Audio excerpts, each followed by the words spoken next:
Hi everyone, I am Louise and I'm just going to get straight into sharing my screen with the presentation. So can everybody see that? Just nod if you can. Okay, perfect. And you can see some beautiful pictures of us. Fantastic. So everyone, I am Louise and I'm the marketing specialist for the IAM program. And my claim to fame is that I've worked with one of Australia's best-selling authors who has sold over 1 million copies of one of his books. I bring to the IAM team experience in both traditional and digital marketing, and I have ninja level skills in connecting with people. I'm able to assist in creating a professional and tailored approach to your marketing services for your book. And that's how I get to be here today to talk about book promotion marketing kits. So let's just get straight into it. So I have this wonderful website that I visit every now and then, and it tells me all sorts of different statistics, including that as of yesterday, there were over 1.4 million book titles published in this calendar year already. So the key to having a successful book promotion will be to stand out from the crowd, because that is a fairly big crowd to be a part of. Today, we're going to be focusing on your book promotion media kit. However, these style of kits can be molded to be focused on you as an author, an individual book, or a series of books. So when I talk about media kit today, I'm specifically focusing on a book promotional focus. Also, just for ease of reference, when I mention media and journalist, I'm really talking about all types of media, publication, podcasts, blogs, speaking opportunities, and any promotional opportunities for your books. So let's just take a moment to think about, if you're a journalist, let's put ourselves in their feet, because it's kind of important to think from their perspective. And you get contacted by an author with maybe just a picture of their book, nothing else, or maybe just a little synopsis. Now imagine if they receive a media kit or a book promotion deck that gives them the bio of the author, the synopsis of the book, some reviews for them to work from, and be able to easily consider whether this book is right for their publication. Which one are you going to pick up as that journalist and run with? The one that gives you all the information with a pretty bow on top, right? You're given this beautiful image of what you should talk about without having to really think too far. So, what is a media kit? Really, it's a pack of documents and tools that has all the information about your book. It allows you to shape and control how your book is presented further than just the cover and the images. It's also really professional looking, and it's usually on brand with your image. When I talk about your brand, I'm talking about the colors that you've used, the fonts, the images, the illustrations. So I'm sure when you've published your book or you've put your book together, you've really thought about what you want that book to look like. You've worked with potentially graphic designers or illustrators, and you've worked with publishers and editors to get the font and the look and feel right, so that when someone picks up that book, they get that feel of what you want them to have. So it's really important that everything to do with your book promotion is on brand. And the big one about your book promotion media kit is that it tells someone how you want to be promoted. So you need one to be professional and put your best foot forward and make it easy for journalists to promote your book. So this pretty picture shows the tools that I consider to be key to promoting your book.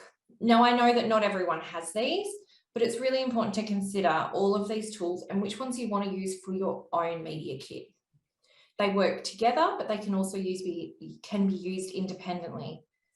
For example, your one-page pitch is really great to send to a bookstore buyer, and your book promotion deck is really great to send to a podcast editor. And you'll use email templates with these documents to send them, so that they're like a cover letter, your email templates or your press releases, so that people can see very quickly and easily what they're looking at.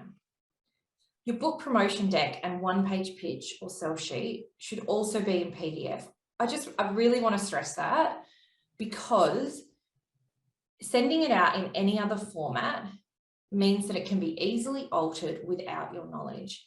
And the whole point of having a media kit and having and promoting yourself is being able to control how someone views you and promotes you by sending it out in a Word version, a notebook version, Google Docs, whatever publishing tool you're using, word processing tool, means that someone can alter it and change it, and you will never know until something comes out and it's not what you wanted. The only time that it's okay to send something in a Word or editable format is when it's a blog or an article and it's been specifically asked for in that format. So for example, we have the lovely Christine on this webinar today, and we recently submitted a blog on her behalf to a publication, and they wanted it in Word so that they can then easily copy and paste it into their document. Now, they're not going to go and edit it. They're not a publication that will do that. They just wanted it for the ease of being able to copy it. And we need to respect that publications want to do that, because you don't want to make it hard for them to actually post a blog as a guest blogger. So in here, we've also, I've touched on your email templates, your press releases. There's also your website and your social media presence. Now, I've got there that social media presence should be as a public figure, and I'm going to talk about that more in the next couple of slides.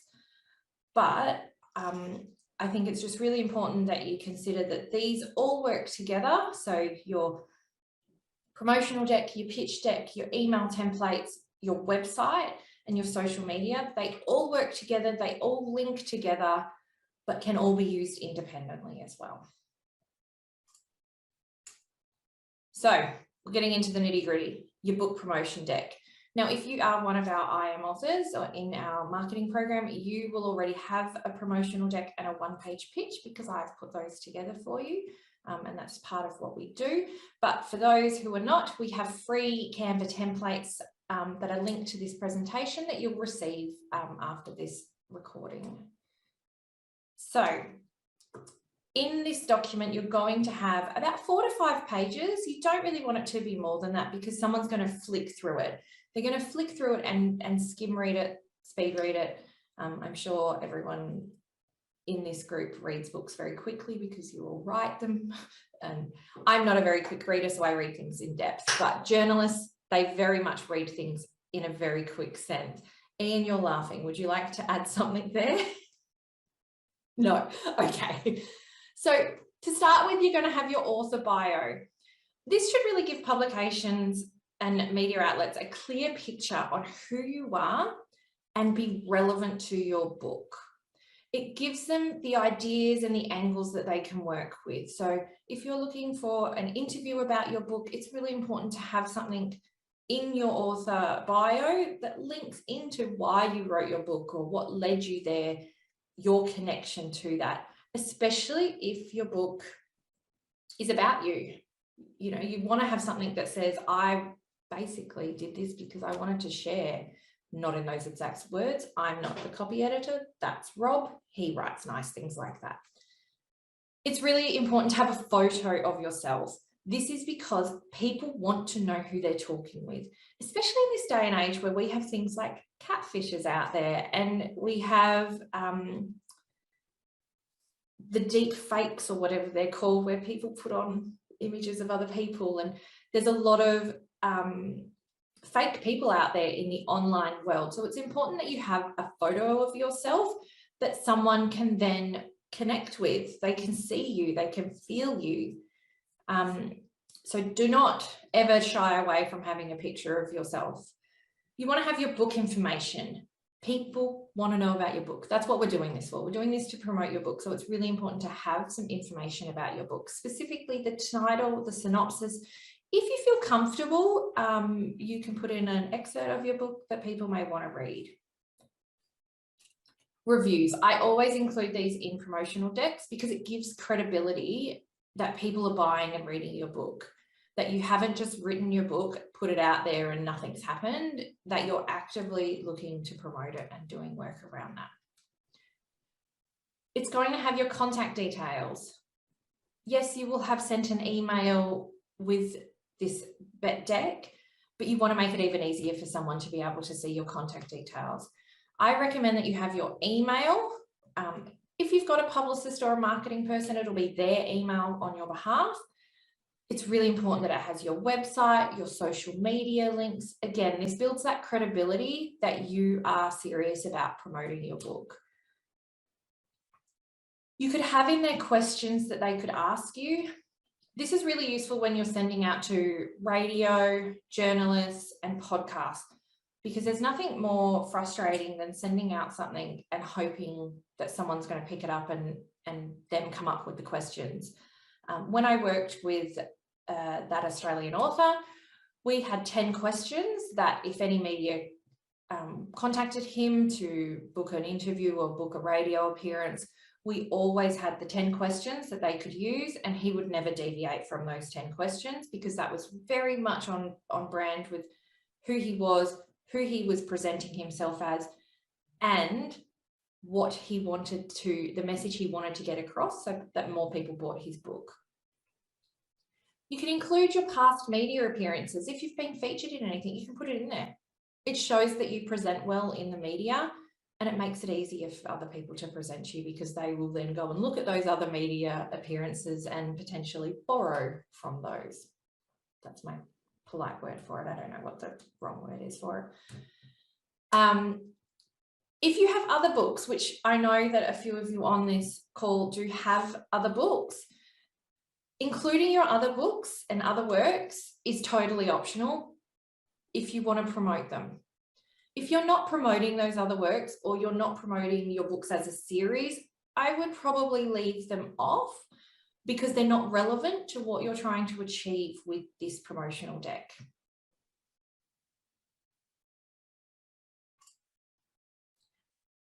Onto the one-page pitch. Now, I'm going to talk about this one a lot, and I do have a slide that has an example for you so that we can really talk about it in depth.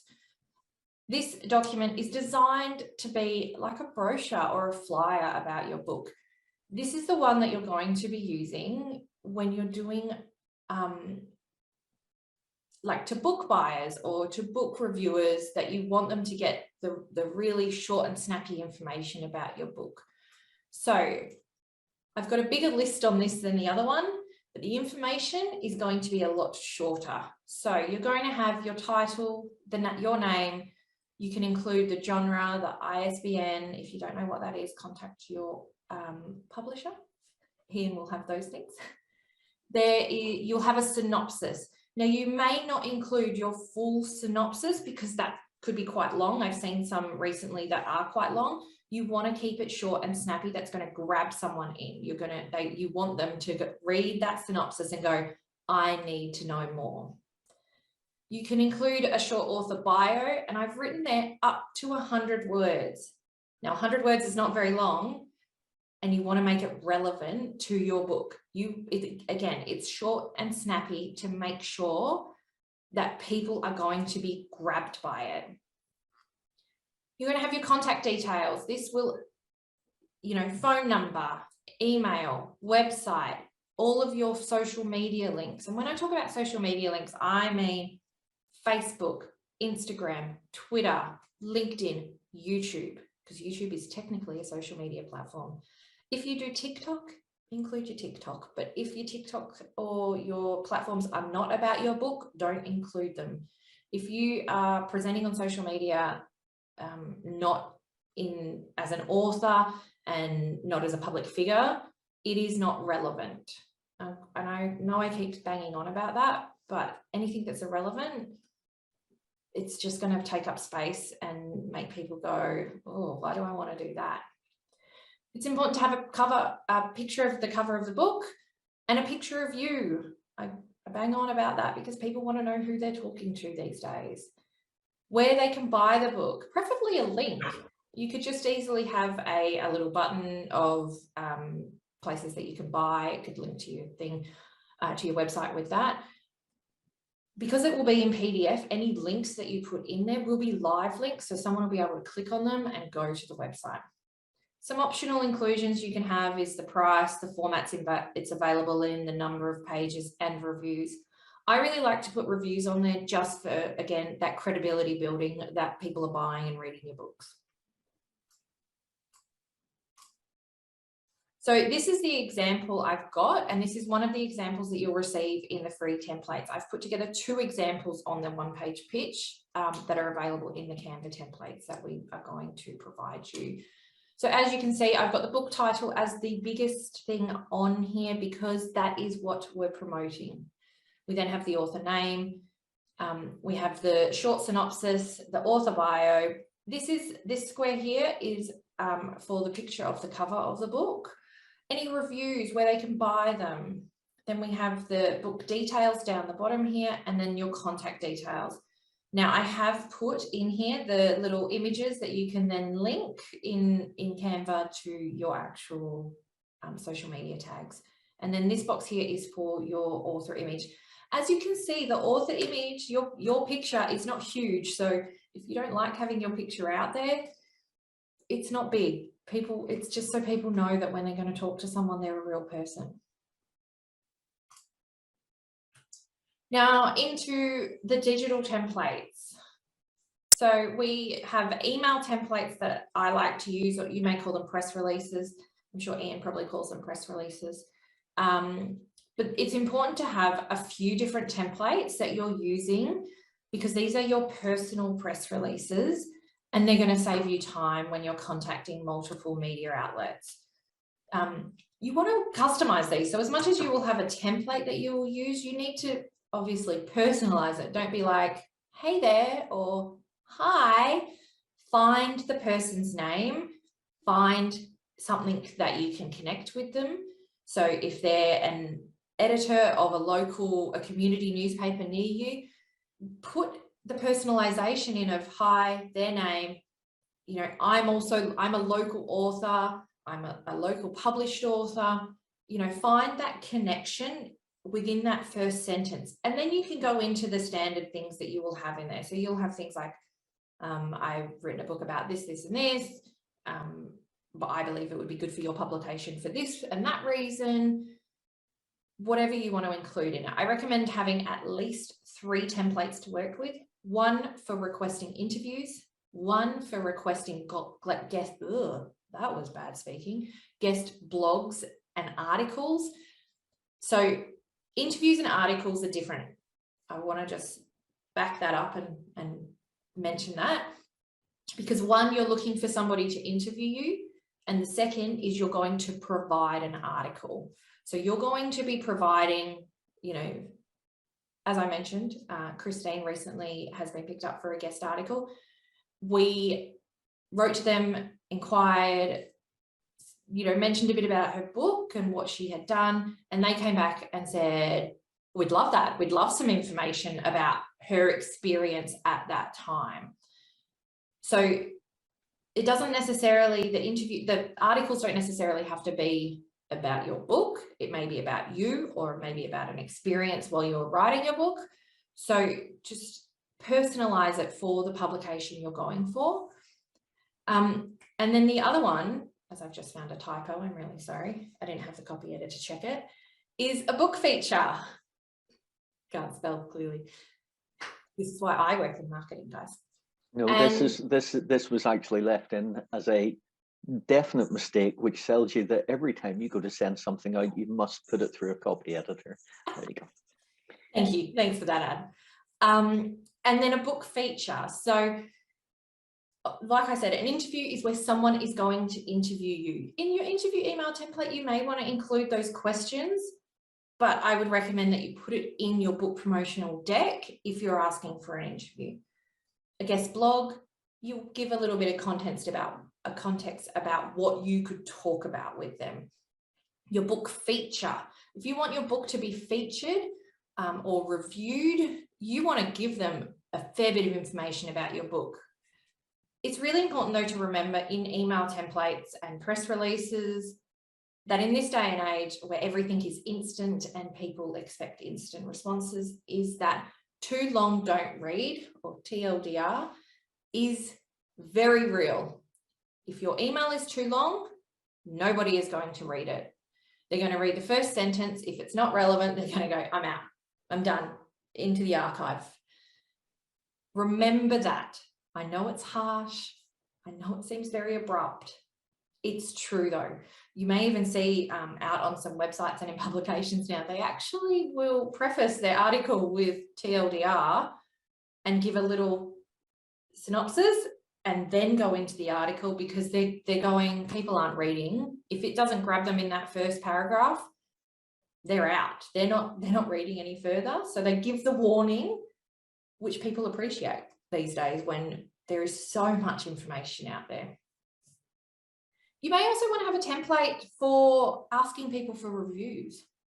So if you want to go out to Publisher Weekly or even just some influencers, if you want to go out to some micro influencers off Instagram or social media and ask them for a review, you may have a template that you use for that. If you are going to send out to influencers, I do recommend that you send them a PDF or an ebook to go with it, because they're not going to read it. I've had a client who we've sent out copies, hard copies of her book, because that is what her marketing, the head marketing person told her to do, and sent out hard copy books to influencers. I can tell you, we did not get one review by doing that. That is not going to be the case in every situation, but influencers are getting contacted by a lot of people, and influencers can be expensive in your marketing plan, so you may not want to use them. That's why I talk about micro influencers versus actual larger influencers, so people that have smaller followings, because micro influencers are much more likely to do things for free or for smaller values. Just make sure that you're looking into them before you sign up to any of those. If you ever want to ask a question about them, please send it through. We're happy to help where we can. But you may want to send it out and ask people for reviews. If you are going to ask people for reviews, you're going to send out that one-page pitch onto the websites. Now, I know a lot of people don't have websites, and I understand that you don't have websites because it seems like it's a big mountain to get over. It seems like a really serious thing to have a website. Websites are dime a dozen these days, guys. They're not that expensive.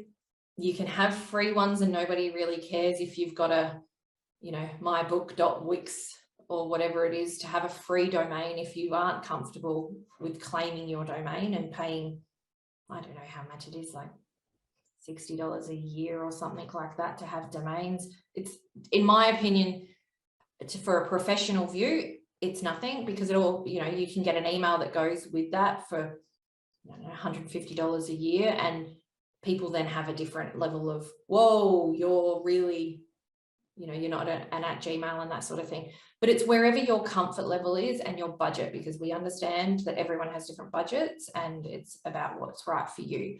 But a website does build credibility, and it is also a place to have your book promotional media kit or your author media kit online for people to look at. So you don't have to have, hundreds of pages or lots of pages built out. You could just have a one-page website that shows off what you're doing. It could be a long form, which is one of those websites that you just scroll down and keep scrolling and it's just one page, but you can click in areas and it scrolls to a different section, or you can have a couple of pages in there.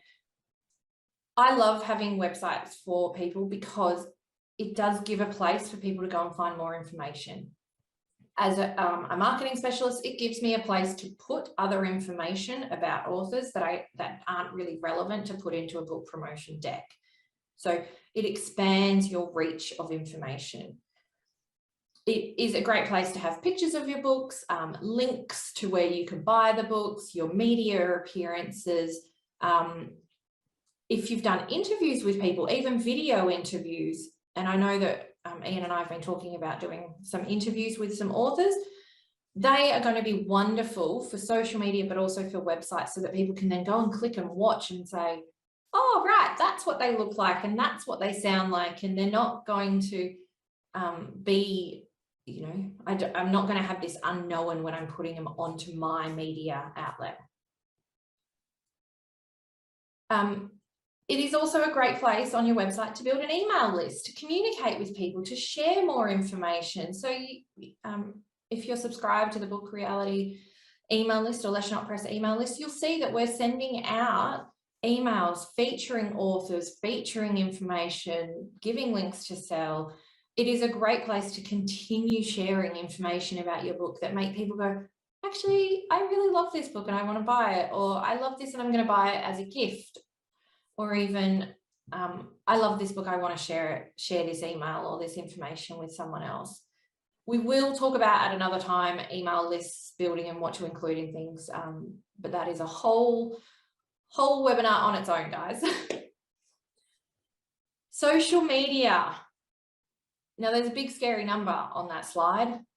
4.62 billion people around the world are on social media of some form, and that number is growing daily. I read a statistic yesterday that there are 1,200 new profiles on social media every day at the moment. I don't even know how, and I'm sure some of them are fake, but that is a huge number of people. And of course, you're not going to reach them all, but it is a really big bucket of people to be diving into and reaching. So with so many people around the world using social media, it is a key tool to your book promotion. It's a key tool as an author. It connects you with the reader directly. I recommend that you use a public figure profile on Facebook or a creator profile on Instagram. Now, these are profile types when you in your settings of your profile page. So we're talking in Facebook, they have your personal profile, which is where you have all your nice fuzzy family, share your information with your friends and family type thing. There is then a public figure profile type that you can change over to, or create a page that also then gives you an opportunity to share behind the scenes of the writing, you know, excerpts of your book, you speaking, little snip readings of you, videos that you're doing. You don't have to go out there and be doing like videos all the time and posting every day. You know, there are rules and recommendations around how often to post and what to post, and we can definitely do another webinar on that. I think we're going to do that sometime as well, aren't we, Ian, about social media and what to post and how to post. And on Instagram, there is also a few different profile types. There is your personal profile. Again, that's for all your warm, fuzzy family things and stuff you don't want the whole world to see, but you'd like your friends and family that are across the world to see. Then there is a creator profile. A creator profile is similar in the Facebook world as a public figure profile. So it's a way for you to share things in a professional way. I mean, don't go and share pictures of, I wouldn't recommend going and sharing pictures of your children and babies on social media in a public figure profile or a creator profile, unless it is relevant to your book. I'm sure Ian has feelings about pictures of people on social media.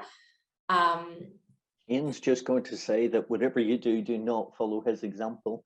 Ian's example when he started was atrociously bad, and every single thing that you shouldn't do on social media, Ian did. Ian Andrew Author, his homepage was a nightmare. It was full of irrelevant details about anything that interested me, and I had no clue, which is why I needed a marketing specialist to come in and help me, which is why we're going to run a complete webinar on it, because it's a minefield if you get it wrong like I did at the start. So look, and trial and error, it is part of what's out there, and people are more forgiving about trial and error these days than they used to be. But it only takes sort of one bad thing to happen for people to then go, I'm out. And I can even tell you that some influencers that I follow, and I'm talking people that have hundreds of thousands of followers, and I follow them because I find them interesting, they do one thing that I go, oh, I'll sort of mute their profile, which means I won't see their profile in my newsfeed for 30 days. And then when they pop back up, if they're still doing some things that I'm not comfortable with, I'm out. I'm unfollowing, unliking, I'm backing away because I'm not into it. And this is why we will have a session on social media, because we really want you to put your best foot forward, and we want to give you the tools on how to do that, including what sort of things to post on there, and some tools so that you're not spending every day on social media. But as a very quick general rule, it is recommended sort of 2 posts a week are probably fine, are more than fine for you to have a consistent presence on social media, so that if people go back and look and want to learn about you, there's enough information and stuff in there for them to go, oh, okay, I get a feel for this person and I want to talk to them more. Okay, now I know this is one thing that a few people on this call want to talk about: how to use your media kit, especially the ones in our program who already have a media kit created for them. You're going, how can I use this for myself? So I'm going to break it down by each type so that it makes it easier for you to follow along with which ones to use them for. So the book promotion deck, this is the one that's 4 to 5 pages long. It's got a bit more information so that you can contact people and go from there. I'll start by saying that the most common uses of your media kit as a whole will be when people contact you. And once you've started to get a bit more of a profile and established presence, people will be contacting you. So you're going to contact people, people are going to contact you. It's really a two-way street.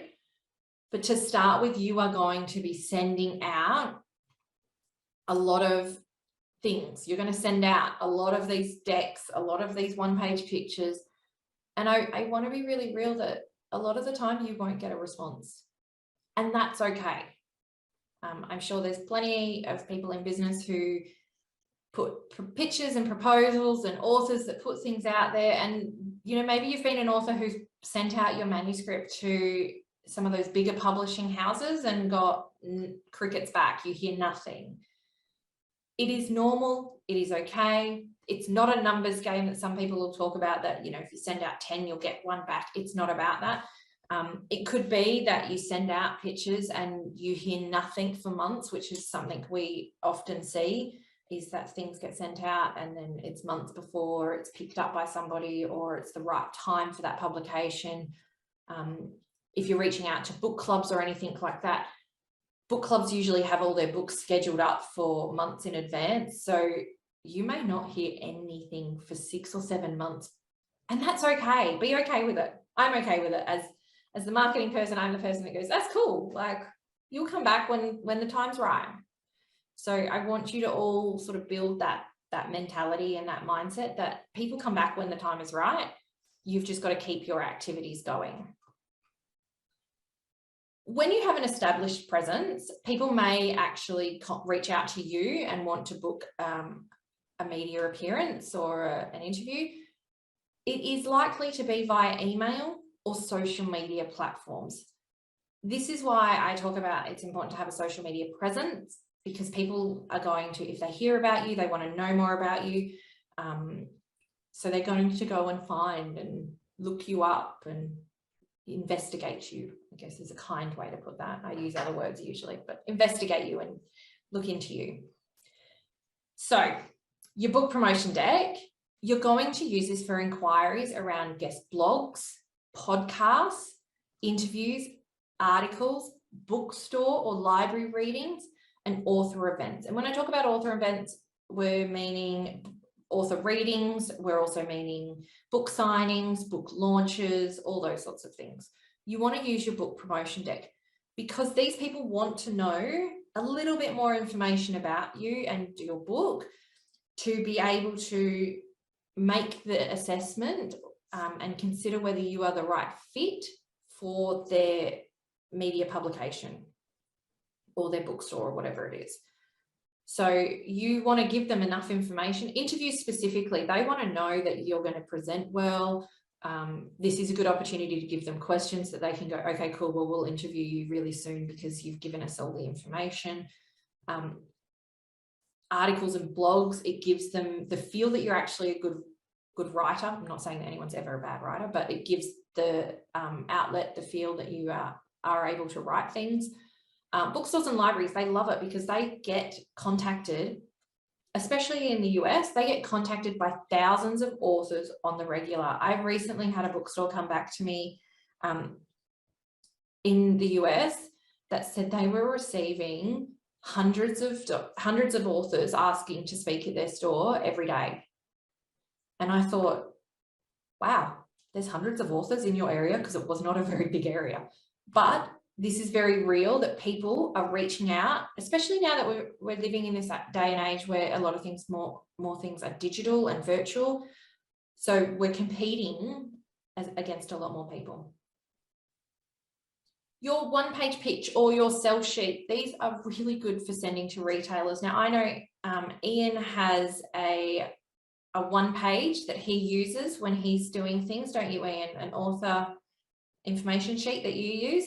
So these are similar. These ones are just a little bit more personalized, not just from the publisher. It's a bit more personalized from you if you want to get in somewhere niche or a small bookstore.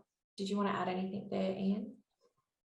Yeah, we use a one-page advanced information sheet to sell the book to bookshops and to supply chains. So ours is very much how they can get it in the distribution model, a little bit about the author, a little bit about the book, but they're after distribution chains and prices, whereas this one wants to be a little bit more personal from the author themselves. Yeah, so you'll use this. So Ian is obviously doing his part in the background, but this is your opportunity to go to those smaller bookstores that may not be linked into bigger distribution chains, to independent bookstores, where they want to know and get a feel that you're going to fit right with what's in their shop. You will use your one-page pitch to send to book bloggers, so people that are going to write about your book. You're basically giving them all the information they need to go and do a little bit of investigation themselves, maybe exchange a few emails, and then they're going to write an article about you without you writing or being fully interviewed.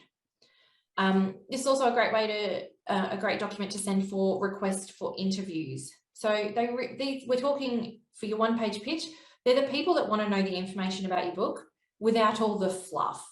So a couple of reviews, the information about your book, your very short author bio, and a synopsis, and the pictures. You're really just presenting yourself in one page, short and sharp, that they can pick up and go, ah, yeah, I want to deal with this person in our context. Email templates. The best way to think about your email template is it's like a cover sheet. So once upon a time, I'm sure we've all applied for jobs and we send off our resume. And Rob, I've put this example specifically together for you. You send off your resume and you put a cover sheet, because you don't send something out without giving the person the context. That is what your email template is. You're going to use it every single time you send out your deck or your one-page pitch. Do not be sending out things without it. Do not go and just rock up at a bookstore with your one-page pitch and hop in there and be like, hey, here's my information. You want to go in there. If you're physically going into places, you want to go in there with your one-page pitch and your email template or your press release. Obviously, don't put it as an email, put it as a letter, guys, to these places and say, hey, I'd really love to be a part of it. Sending things out without it is like just throwing a business card in someone's face and saying, buy me, buy my products, hey, and then walking away from them. Don't do that. It's bad etiquette. Show up with the cover that gives them the context. Also, you're going to use these templates, and this is why I call them templates. When you're submitting online forms, you will find that a lot of media outlets these days do not accept emails directly to them. I was doing a project for a client recently, looking up different speaking bureaus, and this client wanted all of the email addresses so that we could then send out these decks and pitches to these speaking bureaus. And she wanted the direct email of the managing directors or the CEOs or the exact person. I can tell you all of these places had an info@ or an inquiries@ email, which is basically usually a shared inbox that a whole bunch of stuff goes in. Some of them only have online forms. Podcasts specifically use online forms for requesting appearances and guest appearances. So use the templates that you've put together to basically copy and paste it and personalize it for that thing. Don't go and have to write an individual, pitch every time. Use the templates. It's to save you time, because we send out a lot of these and it makes it a lot easier. All right, on to the questions time. We are going to send you, before I do questions, we are going to send you a copy of this presentation, a copy of this recording, and these links here go straight into Canva templates that you can download them. Shall we do questions? Have we got any? Has anyone got questions? I haven't received any yet, Louise, but guess what? I've come up with a couple as we've gone through. With the one-page pitch, now I've applied in the past to an agent, and they've always asked for a one-page pitch. Is it the same format, or is there a difference when you're going to an agent about to promote your book? Is the same thing? No, same format. You want to give them that short, sharp information without any fluff. They want to know that you're going to be the right fit for them without having to really look at very much information. So if you're going to an agent, personalize it. I think even when I've done book buyer pitches for some niche or small bookstores, I've always then gone and done a bit of editing and changing to make it be more specific to them. I had a client recently, we did a pitch to Officeworks, to the Officeworks book buyer, just because that's what their book is relevant to. And what we actually did was we did what is the win-win for that client or for that buyer. So we actually put in some statistics around why their book is the right fit for that store. So when you're going to an agent, the same thing. You want to give them some reasons and some information as to why you're right for them and why it's easy for them. I'm just going to read the question first, Ian. We've got one in the chat. So we've got reviews are so valuable, aren't they, Mark? They're really important. Goodreads is really wonderful, especially now that you can do the author Q&A on there. If you are an author on Goodreads, definitely get your Ask an Author bit set up so that people can ask you questions. They love that. Facebook, Amazon, yeah, getting those reviews are really important to get them out there, and it gives. What I found really helpful about that was because I went on Goodreads and I was really impressed with the amount of reviews that were coming back. But however, the reviews also come back as verified. So if the reviews were on Goodreads, they actually moved over also to Amazon or to any other forum as well. So when someone then Googles you in the book, you up the top, you have about 3 different forums that have your review score for the book. And right now I've got a lot of really good reviews. So, and it really does help because people are more likely to buy something if someone else tells them to buy it. Yeah, especially in this day and age. I was actually doing some research recently for one of our authors who writes for young adults. And I thankfully have a niece who fits into that age bracket. And I went and spoke to her and I said, where do you find your books? And it is all from reviews. The younger generations are actually reading books because other people are saying they're good. And that's why it's important to have those reviews out there. I did find, just a quick question, I did find the use of the website to be challenging. I wasn't really sure.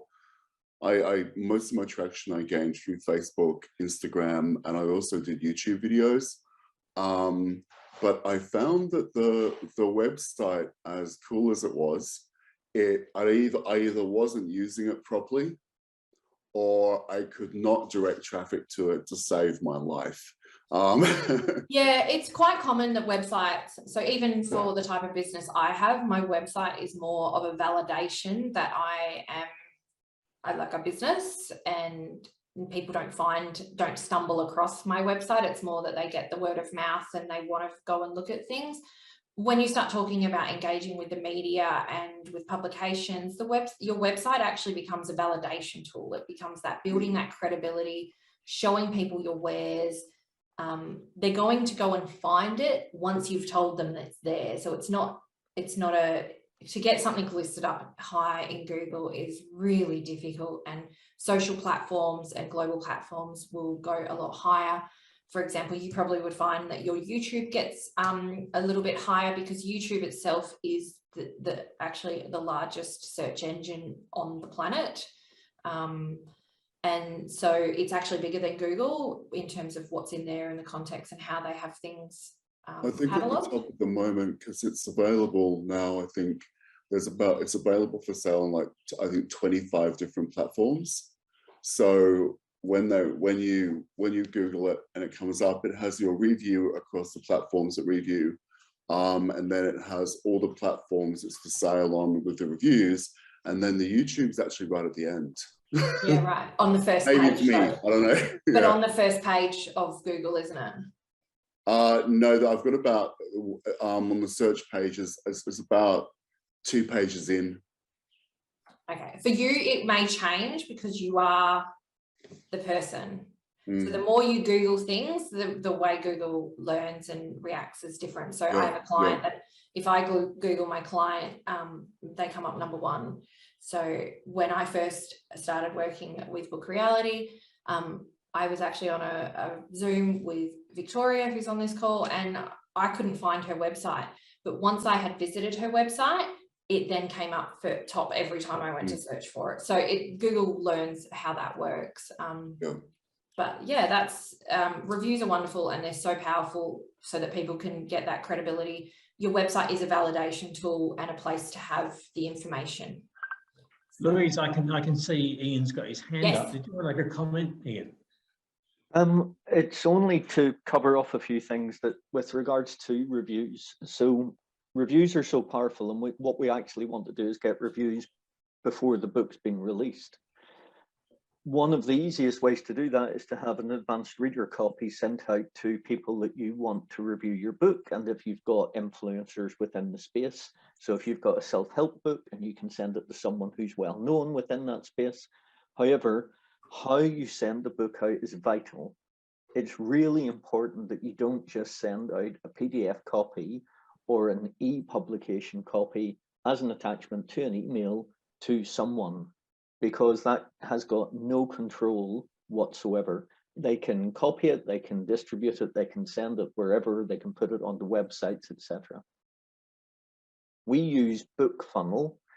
BookFunnel is a program which you can register for free on it. We have the professional side of it, which allows us to send out for multiple authors at any one time.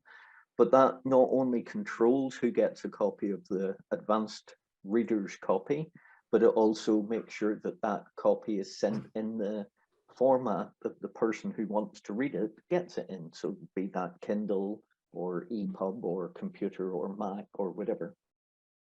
So the control of ARCs is very, very important. Excuse me.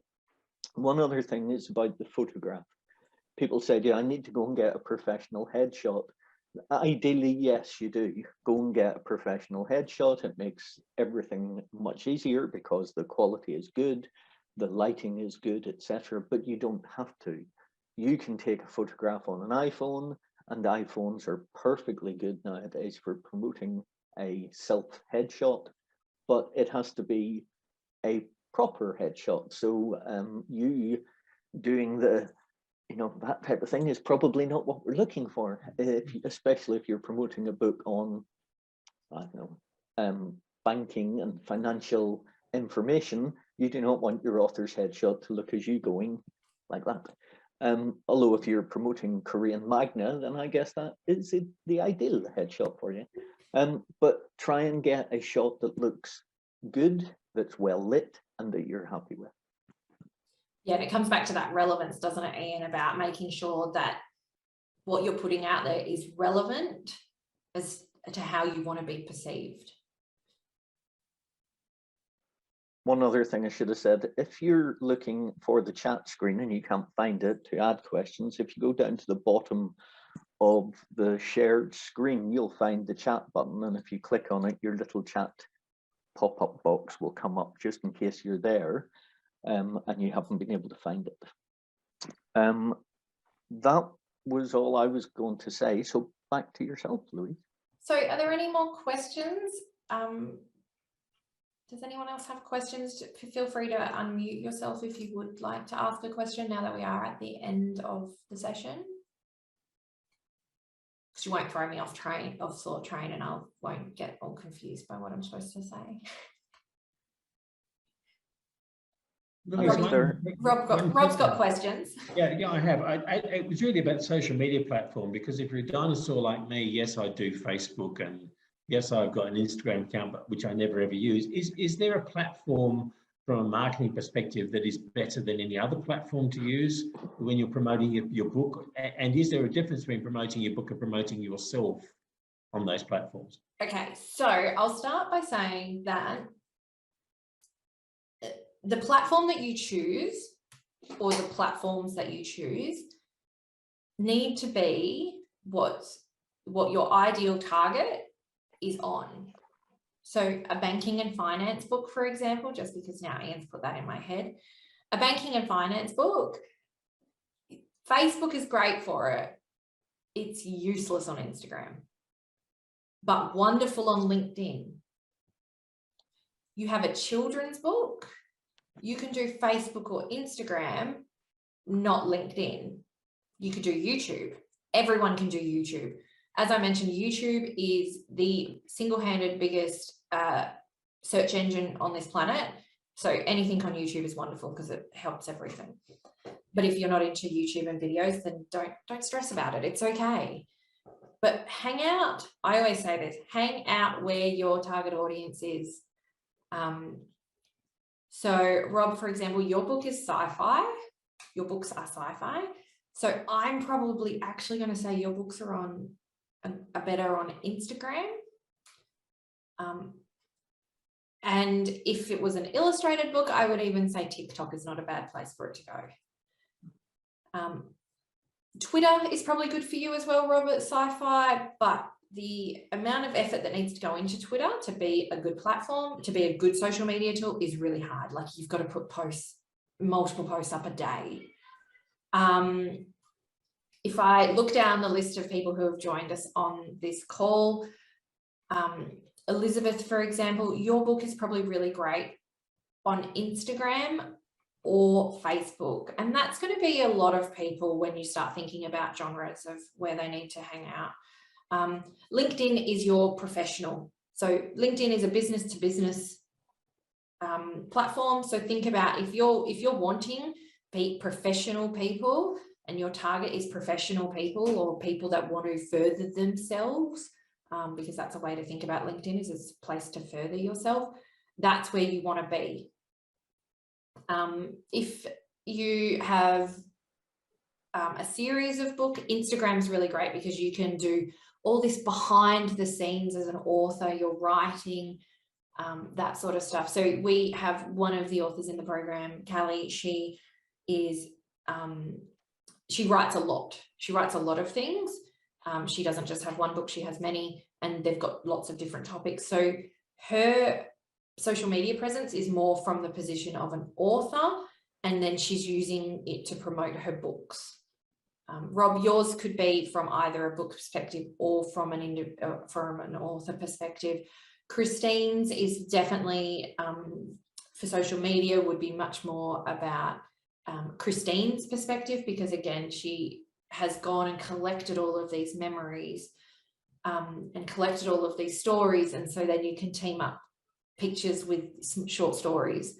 Facebook is definitely moving more to be about business, but there is still a number of people who, because Instagram is a visual tool and Instagram is you have to have a picture attached to every single post. Some people find that really daunting, whereas Facebook doesn't have that.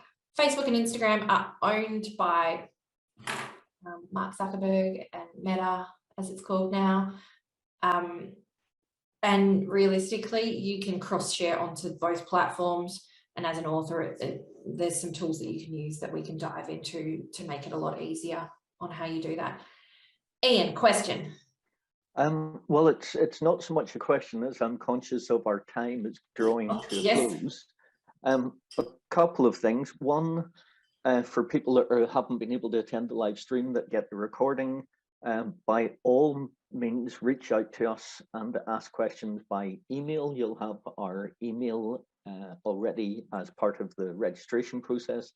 If not, it is I for independent, A for author, and M for marketing at bookreality.com. So it couldn't be any easier, IAM at bookreality.com.